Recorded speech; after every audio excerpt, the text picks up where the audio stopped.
Welcome to the show. Today we have our guest, Anthony Paino, who is the Director of Operations here at Noll Team Real Estate. Anthony, welcome to the show. Thank you, Brad. Good to be here.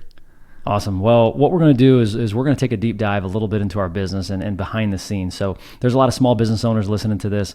And one of the things we want to talk to them about is, how do you work on your business? A lot of us work in our business. We're busy with all the things, right? So if you're a barber, you're cutting hair all day, or if you're a health coach, you're on the phone talking to people all day. But what does it look like to actually work on your business? We're going to get into that in this episode. But first, let's just talk a little bit about who is Anthony Paino. Tell us a little bit about your background and how you got to where you are today.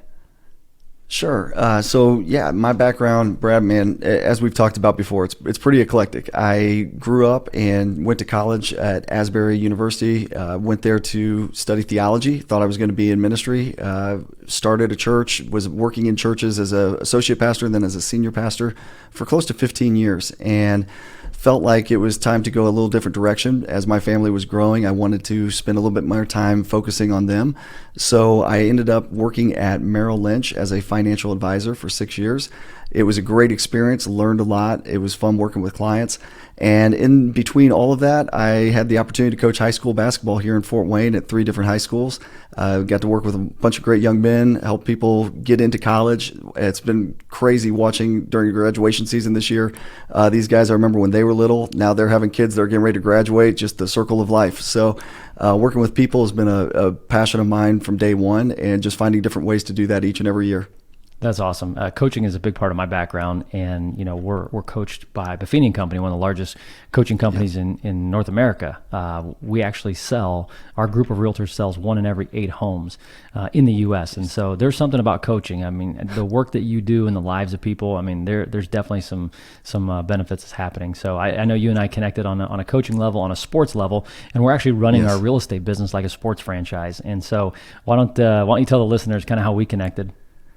Yeah, so as I mentioned, being an advisor with Merrill, one of the big things that I tried to do at all times was making connections for people. So I found it was always a win when I could find somebody in my network to link with somebody else in my network. They may not have known each other, but try to help them out in their business. And I saw a post from you that was Jordan looking for my Pippin. And that rang so true to me on every level. I thought, man, I remember that teamwork that the two of those guys had. They were special. There was a chemistry. I think I understand the overview of what you're looking for, but I better find the details. So I reached out to you just because it caught my attention. The Jordan Pippen analogy was fantastic. And the funny thing was, is the more we talked, I started thinking, I think I might be Pippen. So I started, instead of connecting you with others, I started trying to connect you with me because I felt we had a lot of good synergy, and I felt we could accomplish some really great things together. So it was pretty fun the way that post started this relationship. Yeah, no, that's pretty awesome. And I think for the listeners, we want to make sure of a couple things. Number one, I think there's a lot of humility, in the work that you and I do. I mean, I definitely don't look at myself as Michael Jordan of real estate, right? Like that's the GOAT. However, what was unique is the triangle offense. What was unique was the people that, Phil Jackson put around Jordan. What was unique was the run that they went on, and they just did things different. Here at the Student of the Game podcast, It's really about paying attention to what does success look like? What do winners do that's different?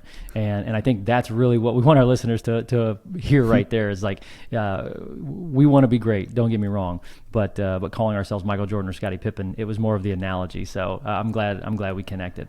Let's get right into your job description and my job description. I mean, I think for any of the listeners out there, if you own a small business and you're kind of struggling with what to do, what the next steps are, even if you're in a 9-to-5 and you're trying to figure out your place in the world, right? I mean, you have gifts and abilities and you're trying to figure out what your next step is. For us, the next step, the first step, after we align with our core values is let's get some job descriptions together. And, my job description is pretty simple. It's deepen relationships and bring in opportunities for our team. Okay. We believe that our realtor's job description is really 4 things: generate referrals, list homes, show homes, and negotiate deals. And what we want to do with your position as director of operations is we really want to optimize the business. There's so many opportunities out there. There's so many things that we can focus on, but we want to focus on the right thing. So, as it sits, like right now, your job description as the director of operations is really to create a workflow and processes to implement our vision that we have. Yeah. It's taking a tactical approach to goal setting. So, in goal setting, you got to have milestones. We talk about the roadmap. I think you can get into that. It's managing the leadership team. It's our staff. It's managing the staff to make sure that we're providing the right tools and structure and systems so that our agents can be most successful. And then ultimately is optimize the business, right? It's looking at cash flow. It's looking at expenses. It's looking at, projecting what the market's doing and where the opportunities are in the market. Talk a little bit about your role on this team and kind of what you've seen. I mean, you've been here almost a year now, so let's talk about your role. Well, it's fun, Brad, because we have that similar shared sports background. There's a lot of analogies we can use with one another, and I want to piggyback off the one we began with the Pippen Jordan triangle offense. I think it's important for the listeners to understand that it's having not just the right people, but the right positions for the people. And I think that what we have got is, number one, you as a visionary. That's fantastic. If there is a great vision, that helps propel a lot of excitement around an office. If there's a great plan, that can become something that gives confidence to people around the office. And my role is to first create the plan that goes with your vision. You've set a great vision and an expectation, and my job is to put a plan together. But you have to have the right people, and that starts with culture. And so coming in, it was fantastic to learn about the culture. It's been fun to accent that because, you look at those Bulls teams back in the day. It was in the era where the center was the most dominant position. You had David Robinson, Patrick Ewing, Akeem Olajuwon. I could list all of these. Who did the Bulls have? They had Bill Wennington and Luke Longley. It was not the big name center. Yeah, exactly. But what you found out was they were the perfect fit in that position for what they were trying to accomplish. And I think what we have found with our team is trying to get people that fit the right role. And my job is to optimize those people to get the maximum effort out of them, but also the efficiencies. We have great agents on our sales team. We have great back office. Our client care is second to none. Our marketing department is doing fantastic things. My job is a little bit Pippinish, but it's also a little Phil Jackson-y, and that is trying to make sure that everybody's, working together and that the ball's always moving and that no one feels like, oh, I'm upset with somebody else or someone else isn't doing their job. We all stay in our lanes, do our jobs, and we look like a well-oiled machine. So for the listeners out there, I think that it's important that you always have a vision, but it's also important that you have a plan, and more than anything, that there's a buy-in for both by everybody that works around you, that they see the vision and that they believe in the plan. Well, and all that, all that starts with core values. If you share the same core values, right? I mean, if you want to build a championship culture, our core values are serve others, earn everything, grow constantly, win together, and always represent. Absolutely. And so you got to share those core values. Once you share those core values, then we look at the gifts, right? What gifts do people bring to the table? It's funny. There in our business in real estate, there's so many people who join a team looking for what are they going to get from it. Exactly. Well, exactly. You better bring more to the table than just your plate. Exactly. So I look at this and say, most small businesses that struggle, they struggle because the solopreneur is doing every job and wearing every hat. And once you can grow to a point where you have enough leads, now you can bring on some staff or you can bring on some, different players on your team. For me, it was, the book Traction, and I learned like there's a visionary and there's an integrator. And, if you're the visionary, your job is to, look at the problems that are coming down the road, look at the opportunities that are coming down the road and start to create some goals around that. If you don't have an integrator, then that's all they are. They're just dreams. They're just wishes. Yeah. And so the integrator's job, like you said, is your role, is to take these visions that we have and not like visions of grandeur, but like legit visions and then start to implement and build out plans and processes, in order to accomplish that. So before we get started into our real discussion here about student of the game, Tell us a little bit about what you're doing, as a director of operations. Well, my role, Brad, you said it great with having the plan, the traction, the milestones, however you want to phrase it. The thing that I look at in everything is to go, okay, we have our starting point. It's like a roadmap. We have our starting point. This is where we know we are. And that, for some people, that's even tough to acknowledge. You have to kind of have hey, I will accept reality. This is actually where I'm starting. I'm not starting here or here. I'm starting right where I really am. And then once you go from there, then you go, what is your desired destination? Where are you trying to get to? That's a question I always want to ask. What's the ultimate goal? When you and I first started meeting, before I was ever a part of the staff, it was, Brad, tell me a little bit more what you want to accomplish. What do you want to see this business become? And then from there, it becomes, hey, let's build out the proper map. And just today, I had this happen when I was coming from my home. There was road construction. So when I put in, hey, what's the quickest route to get to the office? There were 4 different directions that popped up, and it told me different options. One might be the fastest, but it may not be the best route for what I'm trying to accomplish because there's no gas station along that route. So maybe I'm trying to get gas. And the reason I bring that up is because there is no clear-cut path in life. Sometimes you think you've got it, but there's going to be a detour. So my job is to first create the roadmap that seems the most ideal, but then also make sure that we're checking in along the way to see if there's any detours that we need to take, any redirects, if there's any types of, hey, we need a pause. The rain's pouring down too hard. I need to park under this underpass. Those type of moments. It's very much the journey of life and the journey of this business. We know where we're trying to get. And I feel like we've made great headway in a lot of places, but sometimes you got to pause and sometimes you got to go faster. It's just the seasonality of the business. So we're pretty excited about building that map here. That is so good because we're bringing on new agents right now. If you're a realtor in the Fort Wayne area and you want to talk to us, obviously this is something we're passionate about. We're passionate about helping you win, and by helping you win, it's going to help our team win, and vice versa. When our team's winning, our agents are going to win. Right? Win together is a core value. So if you're in the market, you're in the Fort Wayne market, and you've got some big goals, and you want to come talk to us, we're obviously open for business. But let's get into kind of the fundamentals of the director of operations. So this podcast is about being a student of the game, where we master the fundamentals, we fall in love with practice, and then we get to win in the game of life. Let's talk about mastering the fundamentals. So the fundamentals in your role is data, collecting data, yes. data mining, whatever you want to call it, and then it's excellent communication. So talk a little bit about the data and kind of how you see your role. So one of the movies and books that you and I reference often is Moneyball. And I think that might be for our listeners, especially with a podcast with this title, I think they'll probably be able to relate.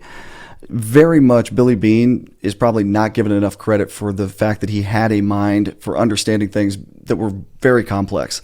But he also knew where his limit was on that. He had a great understanding of it. I would say the thing that drew me very much in confidence to working with the Noll team, and you in particular, was that you did have not just a visionary mind, but you actually had a practical mind to a lot of it. So there were a lot of systems already in place. And where I come in as a Peter Brand type is I nerd out on statistics. So I start diving into them in a very deeper level and look for those patterns, because as we've talked about, the law of large numbers is a true thing. If you put enough data set together, you can find these patterns, you can find these trends. So finding opportunities of going, hey, in October, this is one of the months that we need to be reaching out to as many people as possible because they're more receptive. But if we're reaching out in July to the same amount of people, they're 5% less receptive. So maybe we need to spend some energy going other places. Things like that. Time out. I'm going to pause yes. right there, because if I'm listening right now and I'm a small business owner, you said something that I want to dive a little deeper to. First of all, every business needs to understand that there is a seasonality to the business that you're in. If I sell T-shirts, there's a season to it, right? If I sell T-shirts, it's like, okay, when is youth sports? When is the church summer camps? When is back to school? Like, when are all of these activities that revolve around people buying new T-shirts? If I'm in the landscaping business, there's a season to that. We're in the housing business, and there's a season to that. And what you just said, I want people to pick up on is we are a student of the game. We understand that, when it comes to moving, it is predicated around lifestyle. Yes. There are so many different things that happen, for reasons to move, right? There's death, divorce, and delinquency. There's job transfers. There's, kids graduating, empty nesting. There are so many lifestyle points that what you're saying is we've targeted the seasonality in which our business, will benefit from our reaching out and communicating with our clients. And so if you're in a business right now, number one takeaway here so far is understand your data and understand what time of year is the most impactful when it's about reaching out to your clients. So keep going if you want to elaborate on that point. But you said something like October, hey, is a great reach out month. And my guess is because 3 to 6 months later is when we see the results, and that gets us into our busy home buying season. Absolutely. So you can see those patterns emerge. And what happens is it's very similar to what we saw where they were talking. When you get your pitch, you hit 20 points higher than when you don't get your pitch, when you're swinging at everything else. So not all batting average is created equally.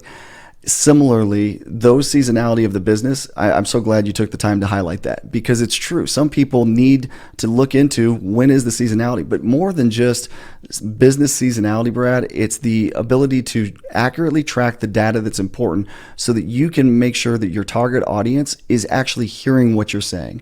If I have a conversation with my wife at 5 o'clock in the morning when I first wake up and I'm expecting her to be attentive, it's probably not going to go over as well as if I'm talking to her at 3 or 4 in the afternoon, because now she's more awake. So I have to pick my spots. If I want to tell her I'm playing golf, I might do that at 5 in the morning so she doesn't hear it.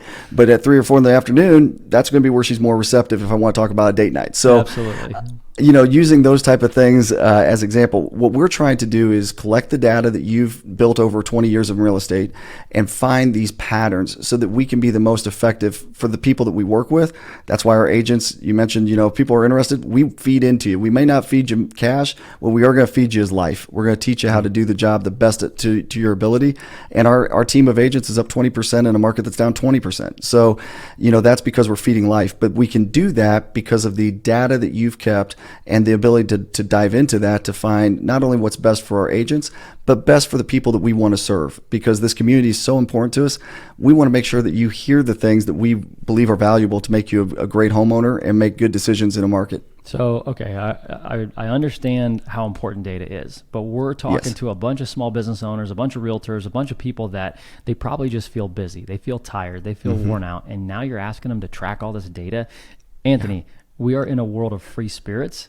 Most salespeople, most practitioners that go out and start their own business, they're free spirits. They just want to go and, hang their own shingle.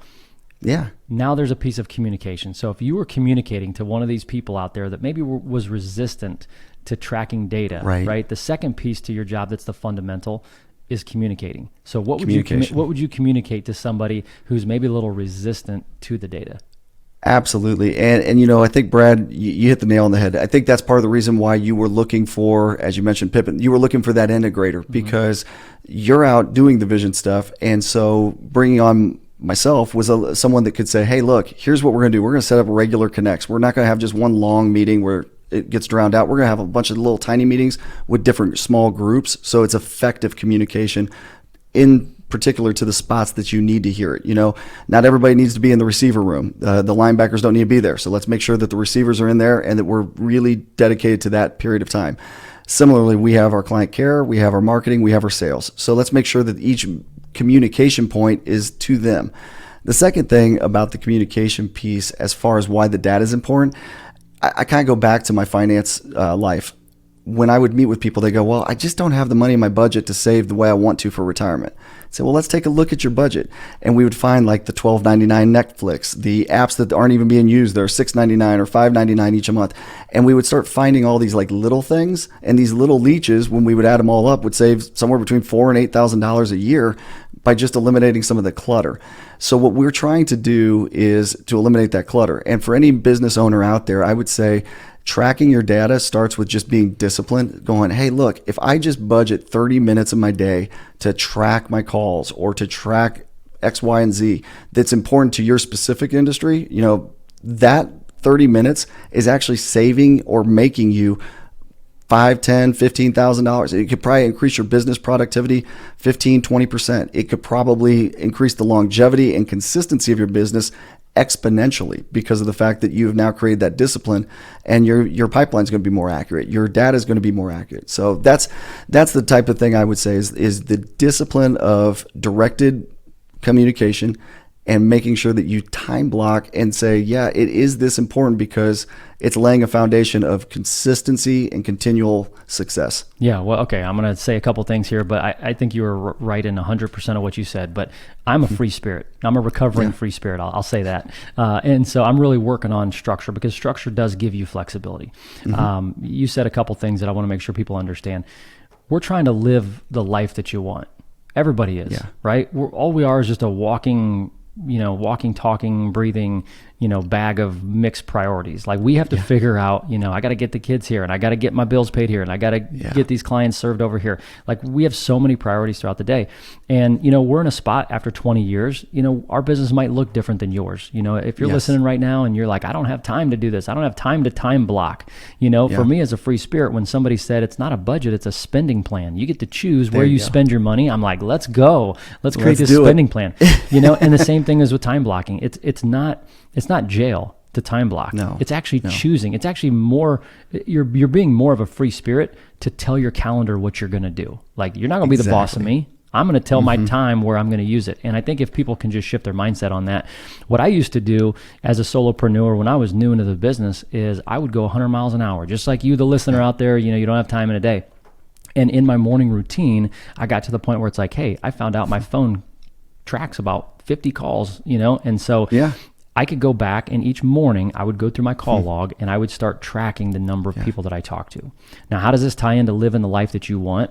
Because as a salesperson, as a business owner, there are so many days. Anthony, there are more days where we don't make a sale than when we do make a sale. 100%. And what I wanted to do is I wanted to be present for my family. And I wanted to have not only that, I wanted to have the peace of mind that the work I did that day mattered.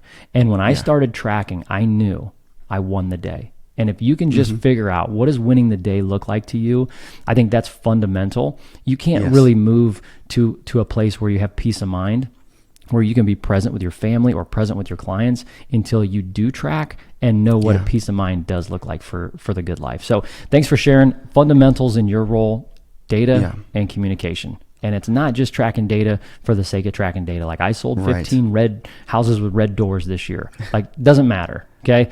But what does matter is find out the data that's important for your business, make sure you're tracking it, be a student of the game.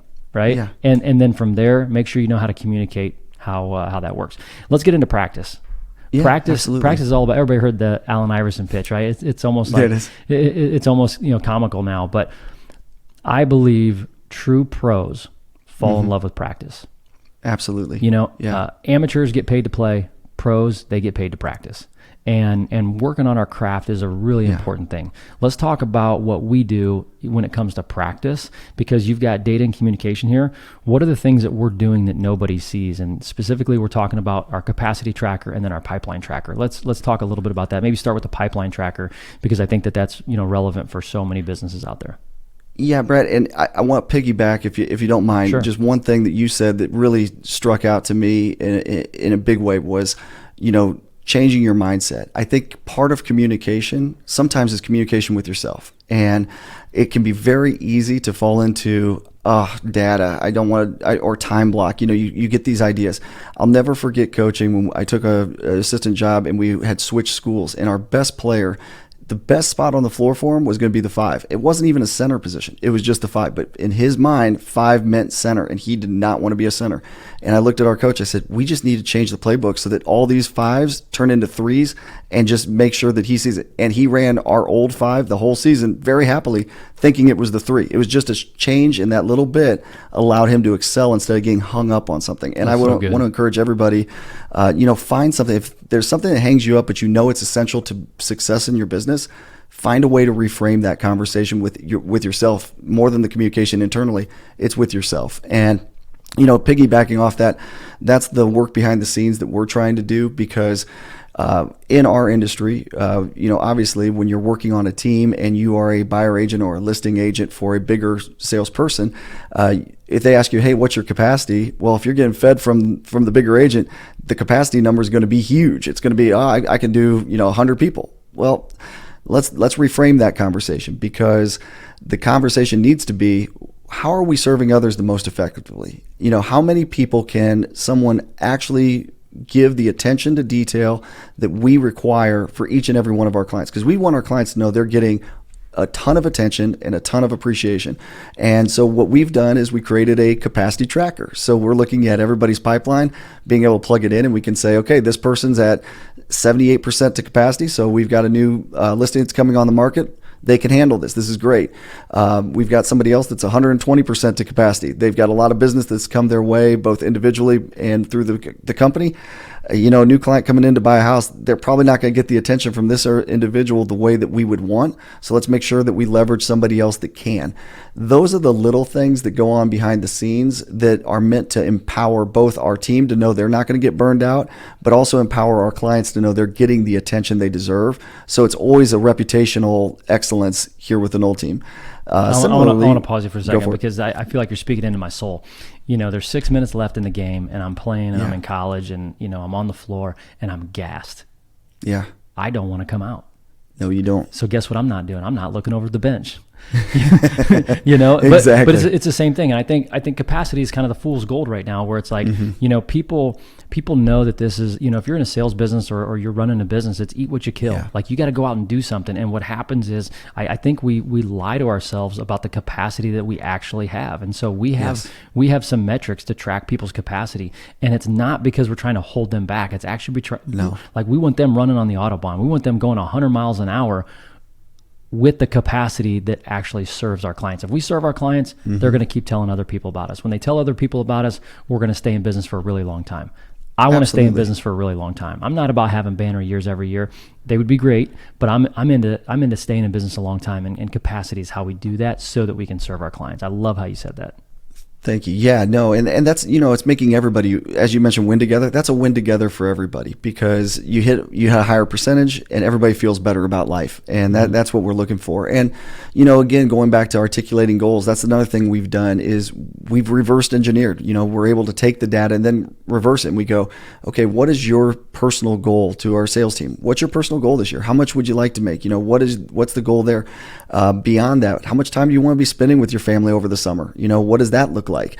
What are you really capable of? And then we've used this pipeline scorecard to say, okay, we can tell you what you need to be at, first off, quarter by quarter, by this scorecard. And then we can even break it down by the months, because that's a scorecard that we were able to use from a friend of yours, Mike Gandolfo, that can be applied to any real estate team across the U.S. But we also understand the Indiana market. So we can say, hey, what works in California may not work in Fort Wayne, Indiana, as far as seasonality. So we can break it down by Fort Wayne seasonality and say, hey, agent A, agent B, this is what percent you need to be at for this month, because this will keep you on track. And we can have those meetings and make sure that we empower them to know exactly what they're looking like. Even though they've not closed a bunch of sales, they might know that in their pipeline they're okay. It's okay not to stress out, but just keep doing the right things. Well, make the good habits. And it's back to peace of mind too, right? And what we're trying to do on our team is we're trying to make sure people can stay focused. Our team needs to stay focused. In this market, in this real estate market right now, you need to be focused or you're not going to be in business. So if you're looking on how to get focused, come talk to us. But what we do is look at college basketball. There's media timeouts. Under 16, under 12, under 8, under 4. There's media timeouts. Well, that's there for a reason. One, it's to pay it's for the sponsors, but also coaches are using this as, let's win this next 4 minutes. Let's win this next 4 minutes. And what we're doing is we're saying, hey, let's win this next 12 months. Let's win this next 12 months. And we've got this rhythm where we're meeting with agents one-on-one, so that if somebody has a goal of 10 homes or somebody has a goal of 20 homes or 100 homes, it doesn't matter what their goal is, the numbers play out. Right. So one of the things that we're doing is we're tracking, you got to be at 75% of your pipeline score by the end of the first quarter. You got to be at 85% by the end of the second quarter, and 100% by the end of the third quarter. And active and potential and pending and closed transactions all have different valuations. And so, talk a little bit about, maybe the feedback on our agents as we're starting to do these pipeline scores and what's happening with our team. Well, Brad, first off, the thing that's been very cool to watch is making things change from operating out of fear. I think a lot of times people can operate out of fear and panic, and that creates problems. I think that you make mistakes, versus a sense of urgency. You don't want to be resting on your laurels. You want to make sure that you're always doing something.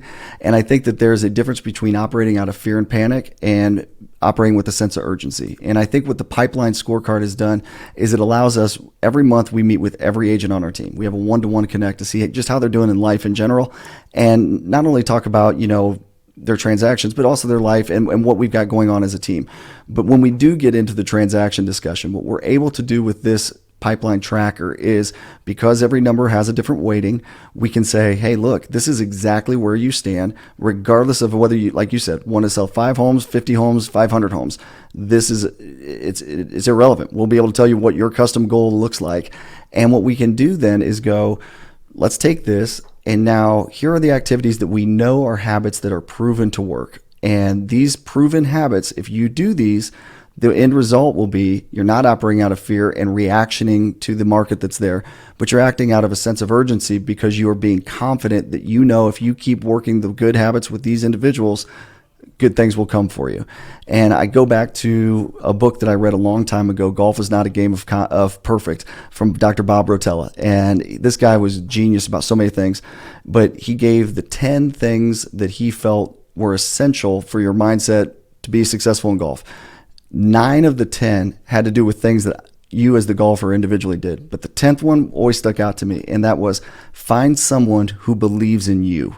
And I think that's so important because we can teach all these good habits, and we have to trust our agents to do the habits that we're teaching.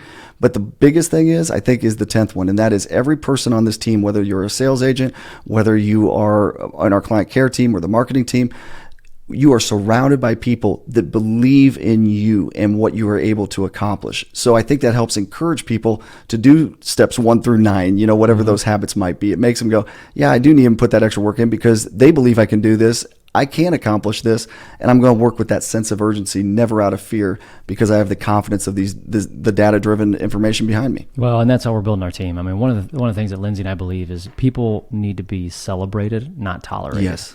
And we are, we can't celebrate too much. Like, I don't want people to think that they're better than what they are. I mean, we got to do some hard work and some heavy lifting, but we want to celebrate our people, not just tolerate them. If you're feeling tolerated right now and you're in a job, get out. Don't stay there. Yeah. If you're feeling tolerated with the business that you have, get out. Go do some activities. Part of the practice for our agents is we talk about doing the right activities with the right people and then doing them with excellence. So if our agents want to see results, they got to do the activities with the right people. Absolutely. With the right activities and with excellence. And so, I look at this is what we're doing is, the fundamentals are the data and communication for your role. Then you get into the practice and it's like, okay, this data needs to be translated into what does this mean to me? And I'm going to keep going back to this, but it's peace of mind. It's peace of mind. It's either, one of my favorite sayings is, I love, my role is to comfort those that are afflicted and to afflict those that are comfortable. And every meeting with different agents, we're either comforting somebody or we're afflicting them. But we're gonna put our arms around them. And we're gonna love them along the way. Absolutely. And this is a great just kind of media timeout where we can go and we can look at this data. So, thanks for sharing the capacity metrics and the pipeline score. It's something that you focus on quite a bit. It's what's going to drive our business. It's what's really helping our agents find success, but more importantly, find peace of mind. Again, like I said, you go home at night. You want to know if my pipeline's at 72% and I'm in mid-March, I'm on my way. Yeah, I just have to make sure I focus on my pipeline and I'm doing the right activities with the right people with excellence. So let's get into winning a little bit. So people don't just join our team for the kumbayas. They don't join our team because we want to have a great fun lunch and hang out and high five each other. People want to win. And we believe people want to win. And the goal of this podcast is to understand, how do you win at the game of life? There's so many books and messages out there that we believe relationships win. And so let's talk about your role specifically as a director of operations. What does winning look like for you? Winning for me, Brad, at this role is, number one, I think it's to not change the culture. I know that we talked about being a free spirit, and then you said you were recovering. I can't remember exactly. Free spirit. Recovering free spirit. I hope that you never feel like you have to recover from that. That would be part of what my goal is as director of operations. That is who you are. Embracing that part of your personality is what drives so much stuff. It's just also understanding that, there's going to be some structure behind the scenes that are going to have to fall in line for it to be successful. I think that's where, for me, it's empowering others. It's taking the culture that you've established and then accenting it, the foil character, if you will.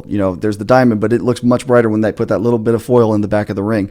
I want to make sure I'm that little bit of foil in the back of the ring that helps the whole team shine brighter. I'm never going to be the person on the forefront meeting with new clients or anything like that. So I want to make sure that I'm empowering everybody on the team to be able to do their job with the data that they need to stand out and be different in a market full of realtors. How do I help my team stand out? The one culture thing I would say is, maybe we aren't the number one team, right now. I think we have aspirations to be that. But I look at like the Miami Heat this year in the finals. They were picked to not even make the playoffs. They skirted in, and then their leading scorer goes out game one, and his comment was, "Hey, I've got this injury, but it's okay. I'll be back for the finals." no one believed they'd even get out of the first round, and he's saying he's been back for finals with a straight face. Why did Tyler Hero say that? Because there's a culture that says we believe we can win, and I believe that for my job is to make sure that everybody here believes they can win. And so I can nerd out with all kinds of data and stats and things, but I can watch it also fly right over everybody's head. So my job is to disseminate that data and find how it fits to give a powerful tool, whether it's to investors, whether it's to home buyers, and then say, this is the nugget that they need, make sure it's speaking there, and then use that confidence and that distinction to stand out in a very busy market. There's a lot of things that we have aspirations to do, so I'm just continually building roadmaps and digging into the data, and then when you go, hey, this is the nugget we needed right here, pull it out of the toolbox and go to work. So, I'm excited to continue to build this team and build what we're doing. But I think the cool part about this podcast is if you're not in real estate and you actually have some questions about your business, I think you can confidently say Brad and Anthony are two guys that you can go, hey, I want to pick your brain. Just, I don't know what data to look for in my business. We're the type of people that will listen to you and say, I either know somebody to connect you with, or I actually have an idea for you, because we help win together. Absolutely. And sorry to interrupt there, but this podcast, Student of the Game was created because, I didn't really have a model in the real estate business other than my grandfather, who did this for 55 years. And I didn't witness him. And, I was 9 years old when he was, in his heyday. But when I got into real estate, he was no longer in the business. I had to look outside of real estate to figure out who I was, what I wanted our business to look like, what I wanted our company to look like. And I got so much information from the music industry, from a medical office. Like the reason we have a specialist model is because when you go to the doctor, there are specialists who are trained to help you in whatever it is you need. So, 25% of our business is investment real estate. That's going to continue to grow because Fort Wayne is one of the hottest markets in the country. And as a former financial advisor, you have the mindset to understand how to unpack the data so that our clients are winning. So keep up the good work. I know we want to serve our clients at a really high level. With this podcast, we want to serve you, the listener, at a really high level. If there's some ideas that you're not even in the real estate business, like Anthony said, feel free to reach out. If you're in the real estate business, obviously reach out. We've got a ton of tools and data that we use, and we're just happy to share. So as we wrap up, this is a podcast about being a student of the game, which is about being curious. It's about taking your business to the next level. It's about taking your life to the next level. And in order to do that, the framework is you have to master the fundamentals. You have to fall in love with practice, and eventually you'll be winning at the game of life. And in our mind, what do we feel like is the recipe for that? It's relationships, and relationships win. Anthony, I appreciate you as our director of operations leading the ship. There's good days, there's bad days. I mean, we're not perfect. We're not on this podcast because we're perfect. We're on this podcast because we're still being students of the game as it relates to this business as well. So thank you for being a part of our team. Relationships do win. My final question. A lot of kids these days, say give them their flowers, which means their accolades and their appreciation. Who's somebody in your life that you want to send some flowers to? Virtual flowers here. So who's the most impactful person that's helped you get to where you are today? Brad, you mentioned your grandfather. I can't give him any virtual flowers anymore. He's passed on, but I had two great grandfathers, not great grandfathers, but two individuals that were both my grandparents, and in different ways, they exampled life both as a high school basketball coach from one and as a pastor on the other. And they both stepped in my life when my dad had a car accident, became paraplegic. They stepped in different ways to breathe life into me. And those two individuals, set the tone for me, much like your grandfather did for you, because they were authentic. They really did care about people and the relationships, and that taught me a ton. And so I would start there. I have to give credit to my wife because it's amazing. You can't do a lot in life if you don't have somebody behind you that believes. She's an incredibly talented, gifted person, and I appreciate Jamie more than I can express on this podcast. But she's empowered me to step out of my comfort zone. When I was at Merrill Lynch as one of the top advisors for 2 years in a row, I had to step away because I knew it wasn't the right decision for my family to stay there. And I had a wife that said, it's okay, we can cut back and you do what you believe in, and but never look back. This has been one of the best decisions ever because I have a wife behind me. And I've said to you before, Brad, I'm not saying it because it's your podcast. I mean it sincerely. You've empowered me to believe in myself in ways I didn't even believe in myself at first. So I've learned a lot about real estate that I never knew over the last year. But beyond that, I've learned exactly, what is out there and capable of doing when you actually have people behind you that genuinely want to help you succeed. So those would be the 3 virtual flowers, I guess, if you would, that I'd be sending out right now. Nice. That's awesome. Well, thanks. I appreciate the flowers. I'll receive those flowers. Don't mean for my podcast to get flowers myself, but relationships do win. So if you've heard anything today, please hear that data will help with fear. Data will overcome the feelings that you have every single day. So you got to know your numbers. You got to know your data. You also have to understand, the practice that goes into every single day, paying attention to the things you need to pay attention to. Practice is no fun, but you know what? That's what pros get paid for, as to practice. So find out what practice looks like in your business, your industry, and then ultimately relationships win. If you want to be successful, you need to have great relationships. You need to go be the person that you're looking for. So with that, that's a wrap. Student of the Game podcast, Anthony. We're here to master the fundamentals, fall in love with practice, and win at the game of life. Thanks for being a guest today. Thank you. Enjoyed it.